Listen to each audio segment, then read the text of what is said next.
नमस्कार, आप जुड़ चुके हैं वैली एक्सप्रेस न्यूज़ के साथ। रजत गुप्ता सीनियर यूथ लीडर हमारे साथ जुड़ेंगे। रजत जी, जिस तरह जम्मू कश्मीर में हालात आप देख ही रहे हैं, कभी एम्प्लॉयज़ पर लाठी चल रही हैं, कभी सीआईएसएफ बीएसएफ के बच्चे सड़कों पर है, और आज तो डिलिमिटेशन रिपोर्ट जो थी पहले ही बताया गया था, सीट्स जो है रिजर्व कर दी, आज वो सीटें दोबारा से खोल दी गई हैं।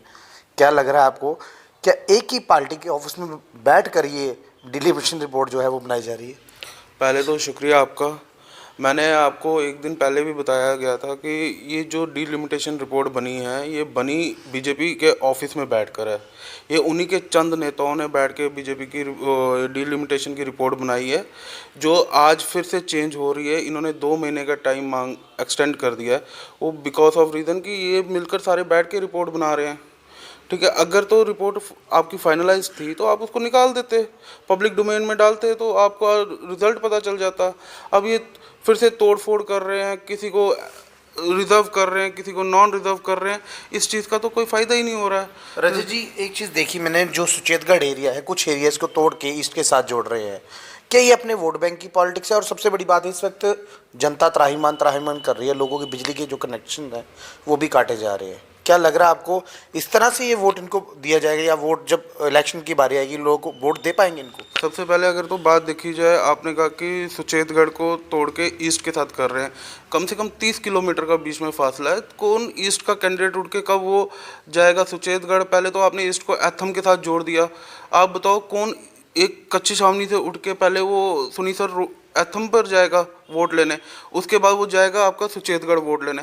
ये तो कोई पॉसिबिलिटी नहीं है। ये तो मेरे को समझ नहीं आ रही है कर क्या रही है। बस ऑफिस में बैठ के चंद लोग अपने आते हैं, तो वो बैठ के अपनी हिसाब से डिलिमिटेशन की रिपोर्ट तैयार करी जा रहे हैं।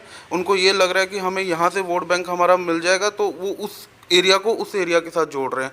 पर ऐसा कुछ नहीं होगा। पब्लिक जाग चुकी है, उनको समझ आ चुकी है।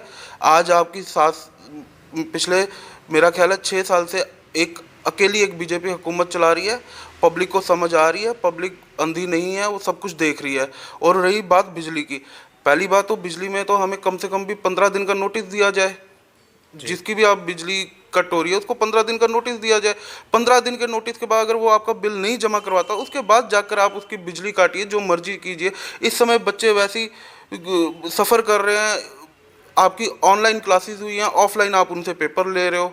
ऊपर से आपने ये कर दिया, बिजली का वहाँ पे लोगों के घरों की काट रहे हो, तो लोग कहाँ जाएंगे? लोग समझ चुके हैं इस समय बीजेपी की पॉलिसी है। ये सब बीजेपी की पॉलिसी हैं जिसको लोगों ने बिल्कुल A to Z समझ चुके हैं। आने वाले इलेक्शन में इनको मुंह तोड़ जवाब मिल जाएगा। डेली वेजेस जो है वो सड़कों पर है, पीएचई वाले सड़कों पर है, लाठी चलाई जा रही है, सीआईएसएफ बीएसएफ सड़कों पर है, उन पर लाठी चलाई जा रही है। क्या वोट डालने के बाद हमें मिल क्या रहा है इन बच्चों को? लाठी है सर, ये तो हमारे यहाँ पे है ही है। यूथ आज 6 साल हो गए जब से बीजेपी अकेली एक सरकार यहाँ पर चल रही है। आप देख लो यूथ को मिला क्या है। हाँ, हमें मिला, मंदिरों के शहर को मिल गया शराब का अड्डा, नशेड़ियों का अड्डा मिल गया।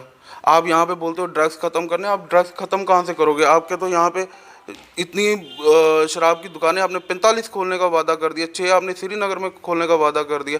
आप बताओ, आप कहाँ से ड्रग्स ख़त्म करोगे? जब लोग अनएम्प्लॉयड यूथ है, जब उसको कुछ नहीं मिलेगा, वो तो इन्हीं गलत चीज़ों की तरफ दौड़ेगा। ये तो गवर्नमेंट को देखना चाहिए, एलजी साहब को देखना चाहिए, जिन्होंने नई पॉलिसी लागू की है यहाँ पे।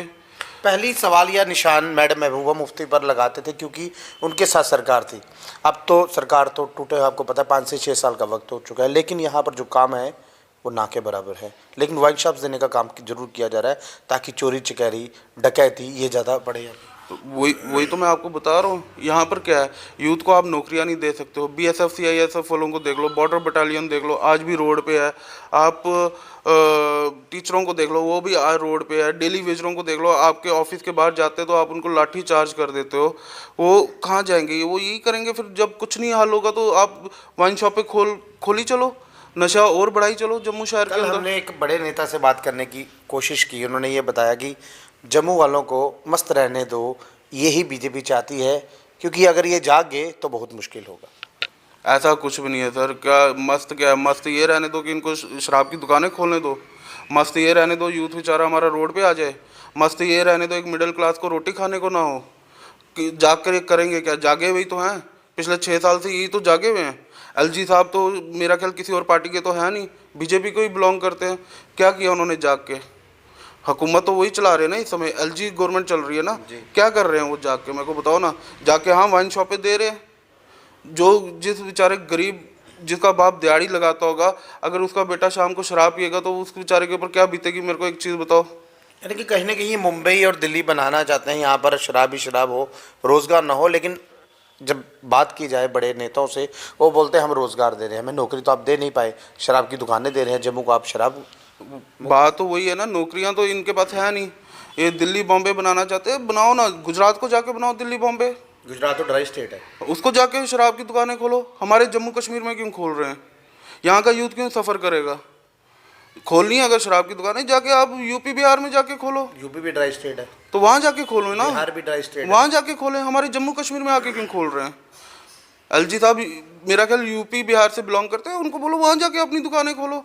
हमारे यहाँ पे क्यों आप दुकानें दे जा रहे हो फालतू की, जिस चीज़ की हमें ज़रूरत ही नहीं है। हम नशा रोकने की कोशिश करें, आप नशा और बढ़ाई जा रहे हो, तो उसमें हम तो कुछ कर नहीं सकते। इसमें यूथ क्या करेगा? यूथ आ जाके कितनी बारी प्रोटेस्ट करेगा, जब आपने सुनना ही नहीं। यहाँ पे तो प्रोटेस्ट करे यूथ, आज प्रोटेस्ट करे, आप डांगे चलाना शुरू कर देती है एलजी गवर्नमेंट। करेगा क्या बेचारा यूथ? लाठीचार्ज खाने के लिए थोड़ा ना बैठा है यूथ यहाँ पे। ना आप उनको नौकरियाँ दे सकते हो, ना आप उनको कहीं पे एम्प्लॉयड कर सकते हो, तो आप उनको। रजत जी क्या लग रहा था कि यहाँ पर इलेक्शन हो जानी चाहिए, ताकि हमारा कोई नुमाइंदा अगर चीफ मिनिस्टर हो तो कम से कम उस तक जो बच्चों की आवाज़ है, जो आम पब्लिक की आवाज़ है, जो दिल्ली विजिटर्स पीएचई वालों की आवाज़ है, वो पहुँच पाए। मैं तो कहता हूँ सर, इधर इलेक्शन होने बहुत ज़रूरी है। जब तक इधर इलेक्शन नहीं होगी, इधर आपकी गवर्नमेंट फॉर्मेशन नहीं बनेगी, आपके एमएलए, आपका सीएम आपका नहीं होगा, यहाँ पे बहुत तबाही मच जाएगी आने वाले टाइम में। जैसे ये हाल बना रहे हैं जम्मू कश्मीर का, उससे देखा जाए तो इधर तो मेरा ख्याल है जम्मू कश्मीर ख़त्म कर देंगे, एक टाइम आएगा। यहाँ पर तो यूथ आपको मिलेगा भी नहीं। 90% यूथ वैसे ही हमारा सोचता है हम बाहर जाएं जम्मू कश्मीर से, वो बाहर जॉब कर रहे हैं, बाहर जाने की कोशिश कर रहे हैं। जो बचा हुआ यूथ है आप उनको भी भगा दोगे। मैं तो कहता हूँ इधर इलेक्शन जितनी जल्द से जल्द इलेक्शन होने कुछ चाहिए। बच्चे ऐसे भी हैं जो यूक्रेन में जाके पढ़ रहे थे, अब भारत सरकार है जो उनको वापस लाने की कोशिश कर रही, लेकिन आ नहीं पा रहे हैं। टिकटों के रेट जो आपको पता है डबल हो चुके हैं इस वक्त। सर पहले तो मैं यही कहूँगा, यूक्रेन और आपका रूस की जो लड़ाई है वो शांतिपूर्ण मतलब ख़त्म होनी चाहिए, उसमें शांति आनी चाहिए। जो हमारे उनके सोल्जर जो शहीद हो गए हैं, उनकी भगवान आत्मा को शांति दे। हम तो यही कहेंगे कि लड़ाइयाँ नहीं होनी चाहिए, लड़ाई ख़त्म होनी चाहिए। बाकी जो महंगाई है, अब वो अदर कंट्रीज़ की बात है, फिर भी कोशिश करो। मैं तो यही कहूँगा अपनी सेंट्रल गवर्नमेंट जी बच्चे वहाँ पर कश्मीर के जो बच्चे ज़्यादा यूक्रेन में मैं वही बात करूँ, मैं वही कहूँगा सेंट्रल गवर्नमेंट से जितनी जल्द से जल्द हो सके अपने से उनको प्रोवाइड करके उन बच्चों को अपने हिंदुस्तान में वापस लाया जाए। प्रोवाइड क्या लग रहा है हो सकता है, क्योंकि एयरलाइंस तो इन्होंने बेच दी है टाटा को। अब किस तरह से अब वो मोदी साहब ही जाने, तो बाकी सेंट्रल गवर्नमेंट ही जाने कि वो क्या करेंगे। पर मैं यही कहूँगा कि जितनी जल्द से जल्द हो सके, जिन माँ बाप के बच्चे वहाँ पर हैं, वो आज माँ बाप भी सफ़र कर रहे होंगे, वो भी परेशान होंगे। क्या पता कईयों ने रात की रोटी ना खाई हो, इतनी हालत बुरी होगी उनकी भी। मैं यही सेंट्रल गवर्नमेंट से अपील करना चाहता हूँ कि उन बच्चों को जितनी से जल्द हो सके उनको हिंदुस्तान में वापस लाया जाए। बहरहाल देखिए, ये हमारे साथ जुड़े हुए थे रजत गुप्ता जी, और इनका ये कहना था जिस तरह से डिलिमिटेशन रिपोर्ट जो है वो लगातार बदलने का जो काम है वो किया जा रहा है। अब कुछ सीटें जो रिजर्व थी उनको ओपन कर दिया। ऐसा लग रहा है कि डिलिमिटेशन रिपोर्ट एक मजाक बन के रहेगी, है कभी ओपन कर रहे हैं, कभी इसको रिजर्व कर रहे हैं। और सबसे बड़ी बात है, यूथ सड़कों पर है, पीएचई दिल्ली वेजल सड़कों पर है, और जम्मू कश्मीर की जो आवाज़ है वो केंद्र में ये बताया जा रहा है यहाँ पर खुशहाली है, बरहाली है।